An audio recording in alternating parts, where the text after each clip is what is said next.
m'appelle Laurent de Guébard, je suis photographe à La Réunion depuis 25 ans. Je vous présente aujourd'hui l'exposition à fleurs de courbe. Alors c'est sur la proposition de l'association Solidarité Culture qui fait un gros travail sur la photographie à la Réunion puisqu'elle invite chaque année un photographe de renommée nationale voire internationale de l'agence Vue.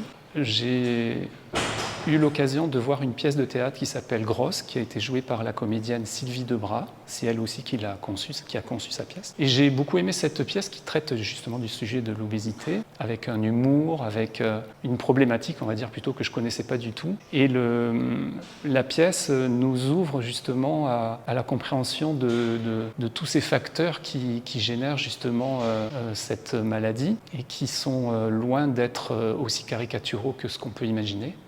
Et quand l'association m'a proposé de faire un travail en commun, je me suis dit, ouais, carrément, ça peut être super de photographier des personnes en surpoids, en obésité. Et je me suis lancé un propre challenge à ce moment-là, j'ai proposé de faire du nu, ce qui n'était pas forcément l'idée au début. D'une part parce que j'aime bien les challenges, mais aussi parce que je me suis dit, le nu, ça va être une façon de se révéler différemment et de s'engager vraiment dans la photo. C'était ce que j'avais envie, c'était que les modèles, les sujets s'engagent dans cette photo pour révéler vraiment ce qu'ils sont. Alors l'intention, elle est donc du coup sur un travail double, puisqu'il y a le travail d'interview qui a été fait par Sylvie Debras, que j'ai filmé, et le travail photographique qui a été réalisé à mon studio au Tampon. L'idée, c'est de donner la parole à ces personnes. Il y a principalement des femmes, mais vous verrez aussi qu'il y a des hommes dans la série. Et puis de montrer à travers ces témoignages et à travers les images une part de leur histoire. Une part de leur histoire, une part de leur vécu, et également de démonter un petit peu les préjugés qu'il peut y avoir autour de cette maladie, de l'obésité.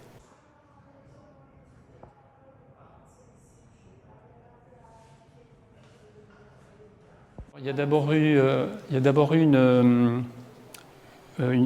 a fallu chercher les modèles. Donc, on a travaillé avec l'association Le Poids des Mots à Saint-Pierre et également l'association Petit Baobab à la rivière Saint-Louis, qui nous a permis, après, avec du bouche à oreille, de trouver une douzaine de modèles qui étaient volontaires pour participer au projet. Les interviews se sont réalisées dans un premier temps à la rivière Saint-Louis, dans la maison de soins. Donc là, c'était important pour moi d'être présent parce que, même si l'interview a été dirigée par Sylvie Debras, ça me permettait moi de faire connaissance avec les modèles, que eux me voient déjà, qu'il y a un premier lien qui se crée. C'est important, en particulier pour des photos, des séances de portrait, et d'autant plus des séances de portrait de nu, d'établir un lien de confiance. Et ça commence déjà à ce moment-là. Moi, ça m'a permis aussi de connaître un petit peu leur histoire, leur background. Et ensuite, peut-être 2 mois plus tard, voire un peu plus, je leur ai donné rendez-vous au studio au Tampon pour faire les séances. Ce que j'ai appris, c'est justement ces origines multifactorielles de l'obésité. On a souvent des idées, alors je pensais effectivement qu'il y avait des problèmes un peu de génétique, certainement de nourriture, etc. Mais je n'avais pas cette notion multifactorielle qui est tellement importante et qui apparaît vraiment dans les témoignages de chacun, qui est de comment en fait l'histoire, comment les violences souvent que les personnes vivent influent sur leur manière de se nourrir et comment elles influent aussi sur leur façon de gérer ce problème de l'obésité. J'ai appris aussi que beaucoup de modèles avaient été stigmatisés par le milieu médical lui-même, que c'était souvent le premier milieu à être le plus stigmatisant. Des personnes qui viennent consulter pour une grossesse, pour des envies d'enfants qui se font rembarrer par le médecin en disant allez perdre des kilos d'abord, des remarques d'une violence incroyable, des maris ou amis qui font des remarques horribles du style je ne vais pas t'acheter un gâteau pour ton anniversaire parce que tu es déjà assez grosse, mais tellement de violence en fait autour de ces personnes qui déjà sont en souffrance, déjà de par leur propre histoire. Ça invite en fait à avoir beaucoup plus de d'attention, de respect et bien sûr moins de jugement sur ce qu'ils sont et sur ce qu'ils vivent en fait. La séance photo pour moi, une photo de nu, c'est une rencontre avant tout.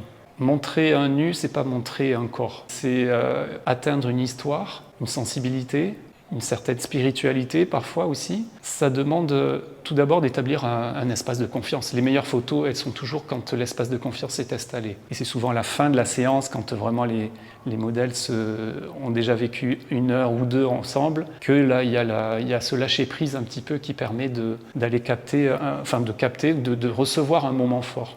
Et la photo, elle va naître dans cet espace en fait. C'est un espace de rencontre. C'est un espace qui est fragile, c'est un espace qui est délicat. Et donc c'est là tout l'intérêt en fait de la séance. C'est ce moment-là où les deux univers se rencontrent, où il émerge quelque chose. En fait, la photo, elle va se donner dans cet espace de rencontre-là. Et la surprise, elle est autant pour le modèle que pour le photographe, bien souvent, sur la photo qu'on obtient. Ça variait complètement d'un modèle à l'autre. C'est ça qui est enrichissant, c'est de voir que chacun en fait l'aborde différemment. Par exemple, Nicolas qui est ici, qui est venu au début très volontaire et qui est rentré tout doucement dans la séance. Et puis petit à petit, ça se libère. Et puis à un moment donné, je lui ai demandé quelle musique il aimait bien. Donc j'ai mis la musique et là, il a commencé à danser. Et je sentais que pour lui, je ne lui ai pas demandé de danser, c'était naturel, ça venait naturellement. Et j'ai découvert une grâce dans ces mouvements qui était incroyable. Maryse qui est une femme extraordinaire, plein de joie et à la fois qui a beaucoup de pudeur, beaucoup de réserve et qui m'a demandé je ne veux pas trop qu'on me voie, mais en même temps, elle a joué le jeu, c'est ça qui est extraordinaire, c'est qu'elle était volontaire, elle a pris toute sa place dans la séance, mais voilà, je sentais en elle une vraie pudeur qui demandait à être représentée dans la photo. Et donc voilà, j'ai travaillé les lumières, j'ai travaillé les vitesses pour avoir des flous, et qui ont abouti à cette photo qui la représente vraiment bien, d'après ce qu'elle m'a dit. Voilà, elle a ce côté protecteur où elle a besoin de se mettre en cocon, de se protéger. Donc voilà, en fonction de la personnalité, des échanges avec chaque modèle, les constructions étaient différentes.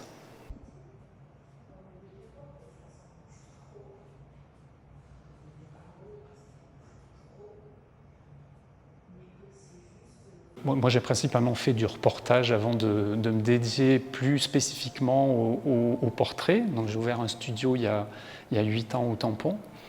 Le portrait est devenu vraiment une passion. Enfin, c'était déjà une passion depuis longtemps, puisque je dessinais avant et je faisais beaucoup de portraits. Mais également, j'ai un travail plus artistique où je réalise des séries artistiques. Donc, j'ai une exposition en ce moment à la Cité des Arts, par exemple. Du nu, j'en avais déjà fait, peut-être plus jeune. Je pense que quand on est plus jeune, on a plus de projections sur le nu. Le nu, souvent, aujourd'hui, d'ailleurs, c'est souvent des projections. Ça peut être des projections de fantasmes, de pulsions. C'est ce qu'on voit beaucoup sur les réseaux. Il y avait pas mal de temps que j'avais plus fait de séances de nu, donc c'était vraiment un challenge pour moi. J'avais envie de ne pas les décevoir. C'est-à-dire des moments d'échange, des moments de dialogue. Au bout d'un moment, d'ailleurs, les modèles venaient autour de l'écran tout nus pour venir voir la photo. Ils oubliaient qu'ils étaient tout nus, et moi aussi. Donc c'est un peu à chaque fois la même démarche que j'ai dans les séances. Vous ne connaissez pas tout l'espace dans ma tête. Ouais, moi, ça m'avait plus mal, c'est mettre mon maillot de bain. Moi, avec la bagnole, à un moment donné, quand on m'a repris le poids, moi, plus menti bagnole. Parce qu'il est complexé dans mon maillot de bain. Et non. Pareil pour moi, comme il sort de la cabine pour m'aller dans la piscine là, les yeux des autres, non. Les vous m'en fous, mais non, les yeux, là, des fois, les yeux, c'est trop. Il n'ose pas dire, mais les yeux, c'est trop.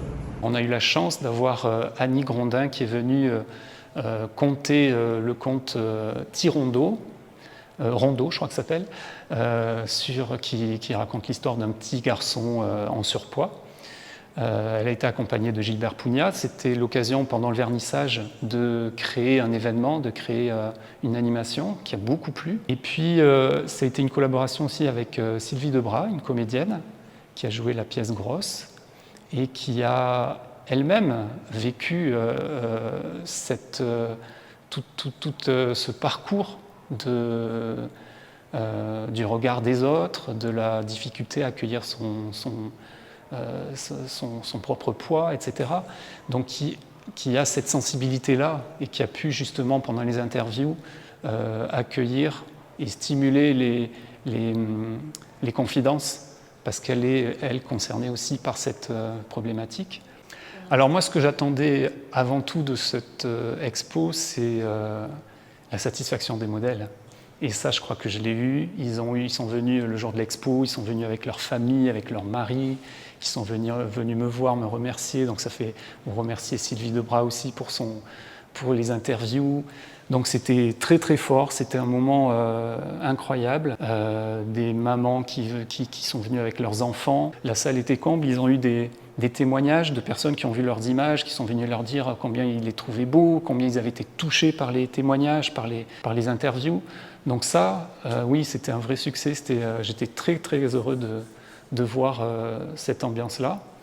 Et puis après, au-delà de ça, je dirais, j'ai regardé tout à l'heure avec curiosité le livre d'or. Je vois qu'il y a pas mal de messages qui ont été laissés. Donc je sens que c'est un problème qui touche beaucoup de personnes et qui résonne dans pas mal dans pas mal de messages, que ce soit des personnes qui vivent la même problématique chez eux, dans leur famille, autour d'eux, avec des amis, ou qui justement se repositionnent, comme moi, en se disant « Ah ouais, je ne pensais pas que c'était des histoires aussi douloureuses, aussi complexes, avec tellement de paramètres différents qui puissent influencer. » Donc c'était plein d'échanges et très riche.